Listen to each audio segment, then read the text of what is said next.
Hey everyone, welcome to another exciting devlog video, where I document my journey in developing the ultimate turn-based battle system 2D in Unity.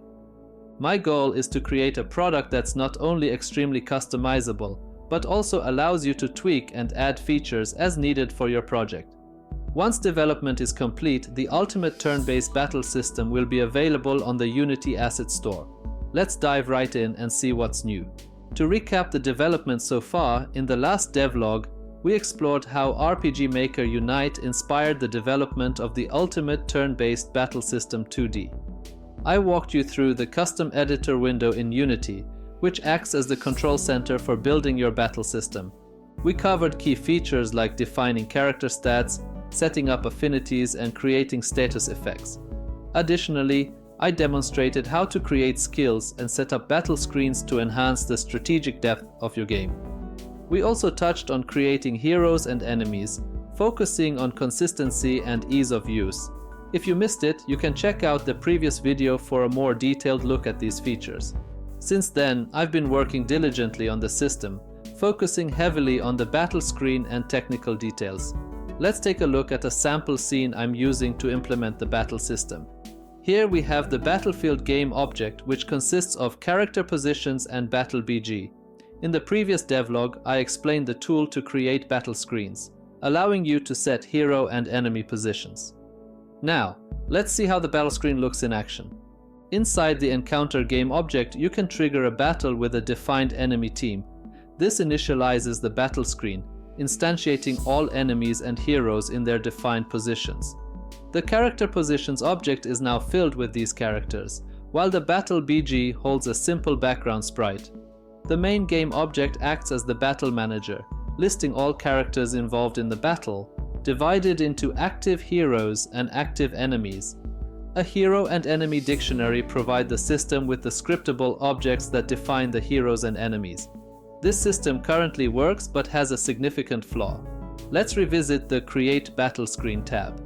Here, we can load a predefined battle screen. In the demonstration you just saw, we used a configuration with 6 enemy positions and 3 hero positions. Loading this battle screen, you'll notice that the character positions are misaligned. This issue arises from the calculation needed to translate the character positions from the preview window of the Battle Screen Creation tab into the coordinates used by the transform component of game objects inside actual scenes. I tried various solutions, like defining a center point for relative positioning and adding a scaling factor to account for different distances in the preview window versus the actual scene. Despite these efforts, I realized this approach might not be the best.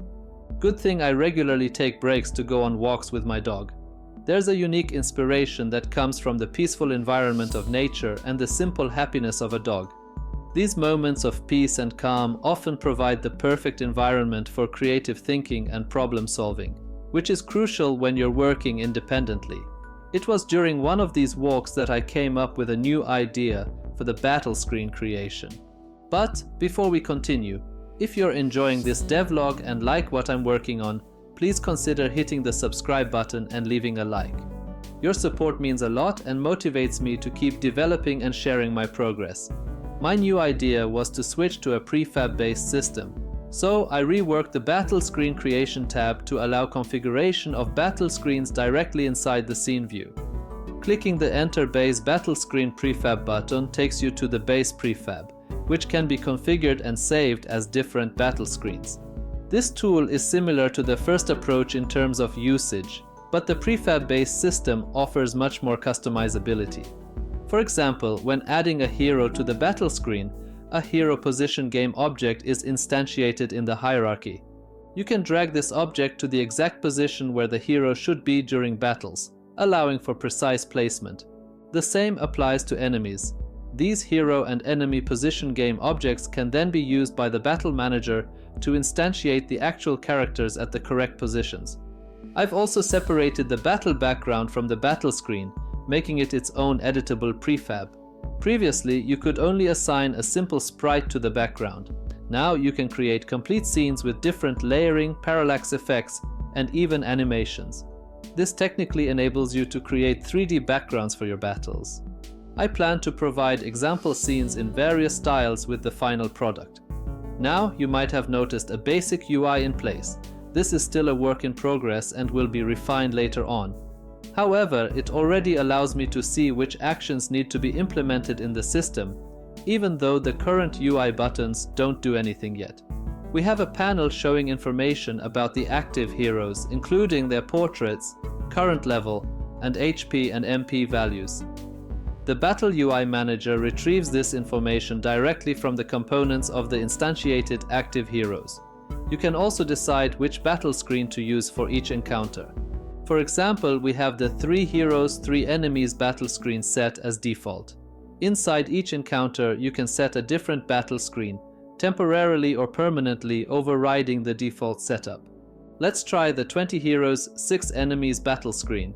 It may sound unfair, but it's really cool to see so many heroes in action in a turn-based battle system.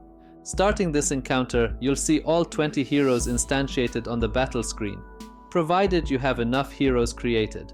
I duplicated an existing hero to test this feature. The Battle UI also updates to show each participating hero with their status information. Lastly, I've implemented a turn order calculation. Starting a battle, you can examine the Battle Manager to find the turn order list. This list includes all active heroes and enemies, ordered by their speed stat, so the character with the highest speed gets the first turn. This establishes the turn order so that next, I'll focus on implementing the actual actions that heroes and enemies can take. I also plan to provide more options for calculating turn order. So that wraps up this devlog for the ultimate turn-based battle system 2D in Unity. I hope you're excited about the progress and ideas so far. Please feel free to ask questions or share your ideas in the comments. I read all your feedback and love hearing your thoughts. Thank you so much for watching. If you think this project is awesome, please consider subscribing or leaving a like. Your support helps immensely and keeps me motivated to continue developing and sharing updates. Stay tuned for the next devlog, where we'll dive even deeper into the battle system implementation. Also, don't forget to check out my other Unity toolkits available on the Unity Asset Store, the 2D RPG kit and the 2D Action Platformer kit. These tools can help you bring your game ideas to life with ease. Links are in the description below.